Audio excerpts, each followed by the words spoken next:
Hello সুপ্রিয় দাখিল অষ্টম শ্রেণীর শিক্ষার্থীরা, কেমন আছো তোমরা? আশা করি সবাই ভালো আছো এবং আশা করি তোমাদের সকল পরীক্ষা খুব ভালো যাচ্ছে।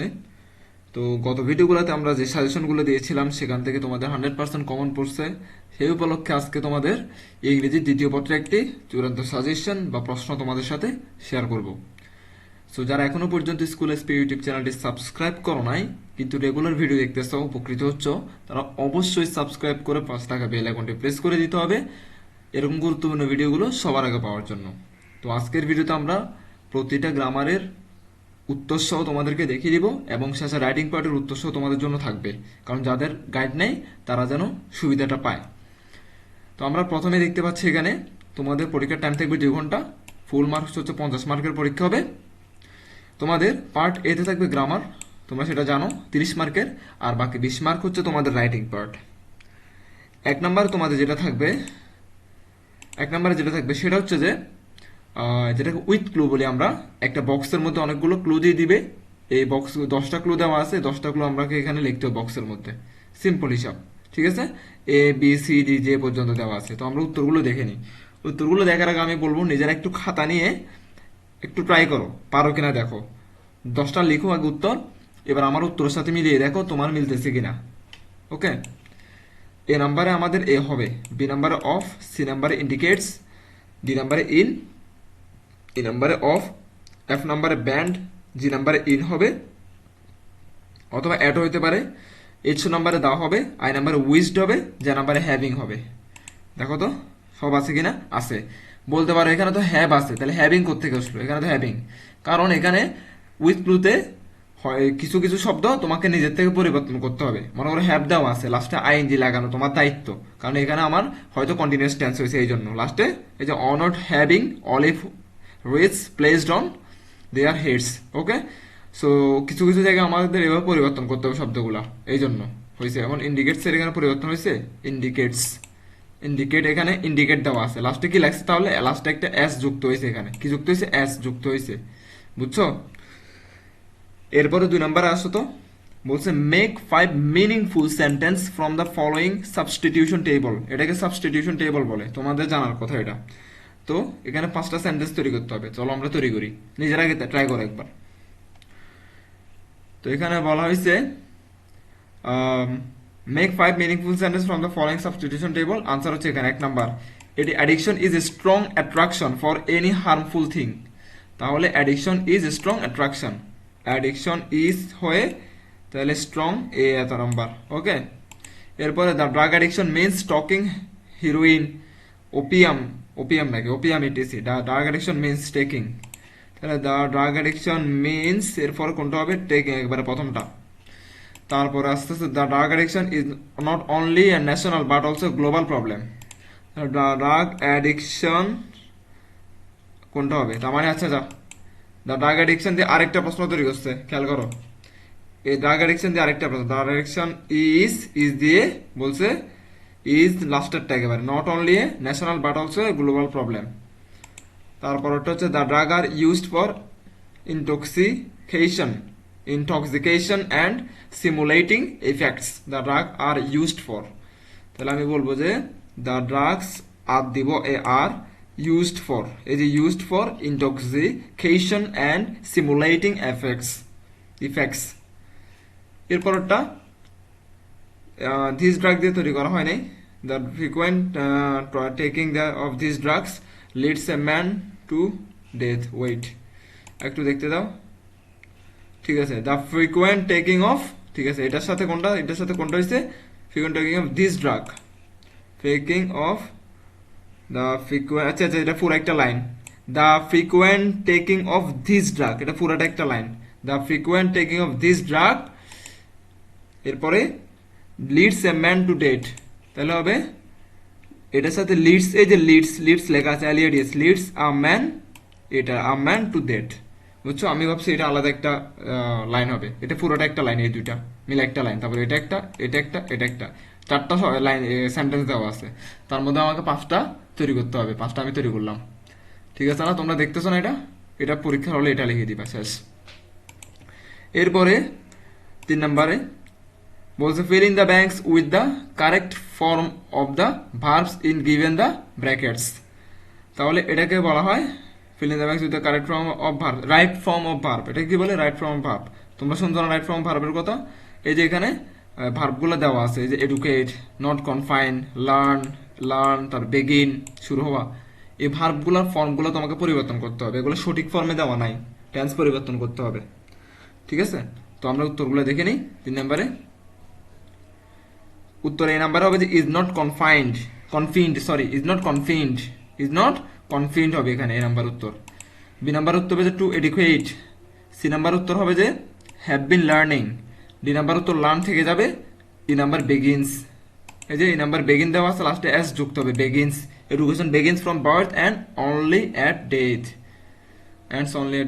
মানে পড়ালেখা শুরু হয় জন্ম থেকেই এবং শেষ হয় মৃত্যুতে। 4 নাম্বারে আমাদেরকে বলা হয়েছে rewrite the following passage in the reported speech, যেটাকে আমরা ন্যারেশন বুঝি। ঠিক আছে, তো ন্যারেশন লিখতে বলছে আর কি। তাহলে the boy said to the teacher, তোমরা এগুলো জানো, sir I shall be much obliged if you kindly lend me the book you praised highly in the classroom study. তো এটার আনসারটা আমরা দেখি না ডিরেক্ট। 4 নাম্বার ন্যারেশন, 5 মার্কের এটা। এই যে লেখা হয়েছে addressing the teacher respectfully the boy said that he would be much obliged if he মানে দ্য টিচার আর কি, kindly lend him the book he had praised highly in the classroom the previous day. লম্বা করে লেখা হয়েছে এটা। ওকে, কারণ study দেওয়া আছে তো স্টাডি প্রিভিয়াস ডে, এটা পারফেক্টলি, এটা ন্যারেশন যারা পারো তারা বুঝবা, ন্যারেশন যারা পারো না তাদের মাথার উপর দিয়ে যাবে এটা। সো যারা পারো না ডিরেক্ট মুখস্থ করে ফেলো এটা, মানে এটার বদলে এটা হচ্ছে ন্যারেশন, স্পিচগুলো চেঞ্জ করছে আর কি।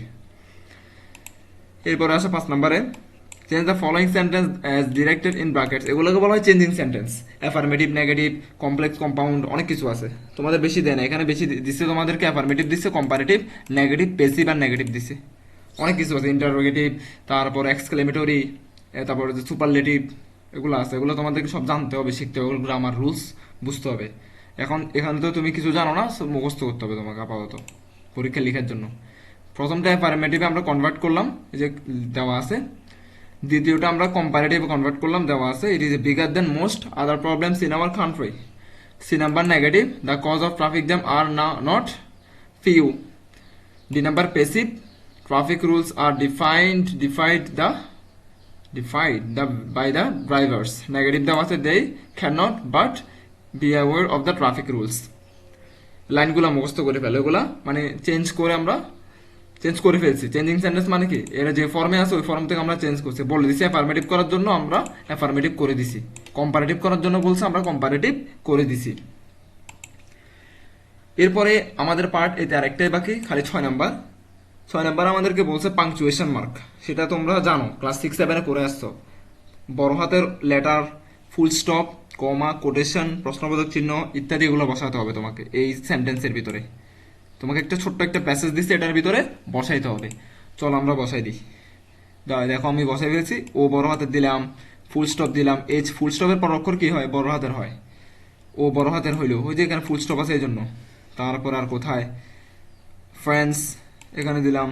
তারপরে আর কি আছে? এতটুকুই, ফ্রেন্ডস পর্যন্ত। তার মানে আমি যে এই যে এতটুকুই, 1 থেকে শুরু করে এতটুকু পর্যন্ত। কোটেশন তো নাই। তো আমি একটু বলবো তোমাদেরকে, এটাতে কোনো কোটেশন কমা এখনো আসে নাই, আমার জানা মতো আসে নাই। কোনো কারণে তোমরা যদি এটা গাইডে খুঁজে পাও তাহলে একটু গাইডে দেখিও তো এটা ঠিক আছে কিনা, মানে কমা দাঁড়ি সব ঠিক আছে কিনা, ফুল স্টপ সব ঠিক আছে কিনা, এটা দেখে নিও একটু। এর একটা লেখা আছে note at the before the consider grammatical flow though strictly realising and punctuation. Okay, লাগবে না এটা, তুমি এতটুকু লিখবা ফ্রেন্ডস। এরপরে আসো 7 নম্বরে কি বলছো তোমাদেরকে, now write a letter to your younger brother describing usefulness of the reading newspaper. মানে নিউজ পেপার পড়ার গুরুত্ব তোমার ভাইকে তুলে ধরতে বলছে, এই ছোট ভাইকে। তাহলে তোমাকে এটা কি লিখতে হবে? একটা লেটার লিখতে হবে। তো লেটারটা যাদের গাইড আছে ভালো কথা, যাদের গাইড নেই তারা এখান থেকে পড়ো না, আমার এখান থেকে আমি সহজ করে লিখছি। এখান থেকে শুরু হয়েছে। প্রথমে তোমরা ডেট লিখবা, ডেট লিখার পরে টু লিখবা। টু মানে তোমার কার কাছে লিখছো সেটা, তোমার ভাইয়ের নাম লিখবে এখানে। তারপর তোমার ভাইয়ের ঠিকানা লিখবে এই জায়গাতে, এখানে তোমার ভাইয়ের নাম লিখবা, তোমার ছোট ভাইয়ের নাম। তারপর ডিয়ার ব্রাদার, ডিয়ার দিয়ে তোমার ভাইয়ের নাম লিখবে আর কি। এবার এখান থেকে শুরু হবে। I hope you are doing well with your studies. I am writing to you today to advise you on a very important habit, reading the daily newspaper. I have heard that you rarely read the newspaper, which is quite disappointing. The newspaper is truly storehouse of knowledge. Huh. As a student, you must read it every day to gather knowledge about the current world. যাদের কাছে বেশি বড় মনে হচ্ছে তারা এতটুকু পর্যন্ত শিখো, মানে এখান থেকে এতটুকু পর্যন্ত শিখো, আর বাকিটা চাইলে স্কিপ করতে পারো। এরপরে লাস্টে এখান থেকে এতটুকু লাগাই দিবা। বুঝা আসছে তোমার? এখান থেকে শুরু করে এতটুকু দিবা, তারপরে এখান থেকে এতটুকু লাস্টে লাগাই দিতে হবে এটা, কারণ এটা সবার শেষে 2 লাইন ফাঁক দিয়ে লিখবা। ওয়ার্ল্ড পর্যন্ত লিখে 2 লাইন ফাঁক দিয়ে গ্যাপ দিয়ে তারপর এটা লিখবা। I strongly advise you to make reading the newspaper a daily habit. Take care of yourself, lovingly yours. তোমার নাম দিবে, এটা তুমি লিখছো এই জন্য। বুঝছো? এটা গেল তোমাদের লেটার। 8 নাম্বার হচ্ছে ওয়ান্ডার অফ মডার্ন সায়েন্স। খুবই ইম্পর্টেন্ট, সবার গাইডে আছে এটা। ওয়ান্ডার অফ মডার্ন সায়েন্স সবার গাইডে, ক্লাস 9, 10 এসসি পরীক্ষা পর্যন্ত এটা আসছে, মানে সব জায়গায় এটা আসে। ওয়ান্ডার অফ মডার্ন সায়েন্স খুব ইম্পর্টেন্ট, ভালো করে গাইড থেকে মুখস্থ করে নিবা। আদারওয়াইজ আমি লিখে রাখছি এখান থেকে মুখস্থ করতে পারো চাইলে। ইন্ট্রোডাকশন আমি 5টা পয়েন্ট লিখছি, ছোট করে লিখছি, চাইলে এখান থেকে স্ক্রিনশট নাও। এখনো এখান থেকে মানে একেবারে এটা যেহেতু মুখস্থ করবা, তাহলে তোমরা সুন্দর করে খাতায় নোট করে তারপর লিখে ফেলো, যেন ক্লাস 9ও এটা লাগে, ক্লাস 10ও যেন এটা পড়তে পারো। কারণ তুমি কি বারবার ভিন্ন ভিন্ন জায়গা থেকে বারবার শিখবা নাকি? তুমি একবার শিখবা, হয় এখন গাইড থেকে শিখে নাও, নয়তো এখন সুন্দর করে একটা নোট খাতে নোট করে নাও, যেন এইটাই সারা বছর তুমি চালাইতে পারো ক্লাস 9, 10-এ। ঠিক আছে? কারণ এটা সব জায়গায় আসবে। তাহলে ইন্ট্রোডাকশন স্ক্রিনশট নাও। তারপরে ওয়ান্ডার্স ইন কমিউনিকেশন এতটুকু স্ক্রিনশট নাও। আমি কি পড়াই দিব? We live in an age of science, whether we look we can see the wonder of modern science. It has completely transformed human life, replacing old difficult ways to living with comfort, speed and advanced technology. Wonders in communication.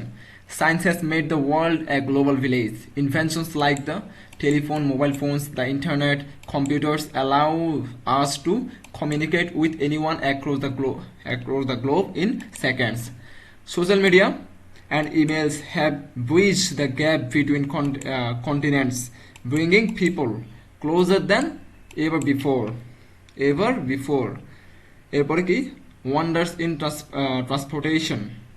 In the past, traveling took months or even years. Today, modern science has gifted us with buses, trains, airplanes, and even a spacecraft. We can cross vast ocean and fly across skies in a matter of hours, saving an immense amount of time and energy. Wonders in medical science.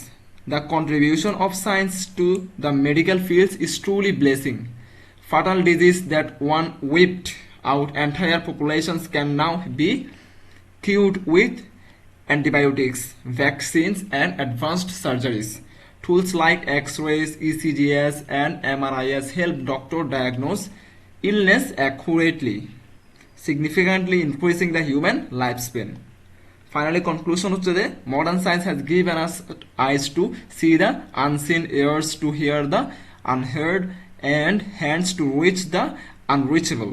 However, we must ensure that scientific advancement are used for the betterment of humanity rather than for destructive. Okay? I think তোমরা পুরোটা ধরতে পারছো। So যাদের বুঝতে অসুবিধা হচ্ছে কমেন্টে জানাবা।